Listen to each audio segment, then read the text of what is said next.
YS Rajasekhara Reddy కుటుంబం పదే పదే తిరుమల శ్రీవారిని టార్గెట్ చేయడానికి కారణాలేంటని మంత్రి వాసంశెట్టి సుభాష్ ప్రశ్నించారు. నాడు వైఎస్ఆర్ 7 కొండలను 5 కొండలంటూ భక్తుల మనోభావాలు దెబ్బతీశారని మండిపడ్డారు. జగన్ డిక్లరేషన్ ఇవ్వకుండా ఆలయానికి వెళ్లారని విమర్శించారు. ప్రసాదాన్ని తక్కువ చేసి మాట్లాడారని ఆరోపించారు. తిరుమలలో భూమన కరుణాకర్ రెడ్డి మనుషులు ఖాళీ మద్యం బాటిల్ పెట్టి అడ్డంగా దొరికిపోయారని తెలిపారు. లడ్డూ నెయ్యిలో కల్తీ జరిగిందని చిట్టి నివేదిక నిర్ధారణ అయినా వారికి క్లీన్ చిట్ వచ్చినట్టుగా సంబరాలు చేసుకోవడం ఏంటని ప్రశ్నించారు.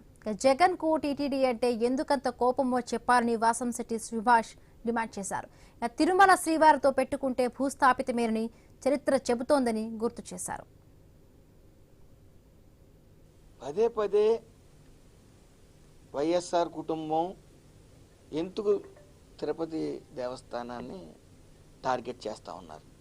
గతంలో వైఎస్ రాజశేఖర రెడ్డి గారు కూడా 7 కొండలు కాదు అవి 5 కొండలే అని కూడా వాదించడం మనం చూసాం.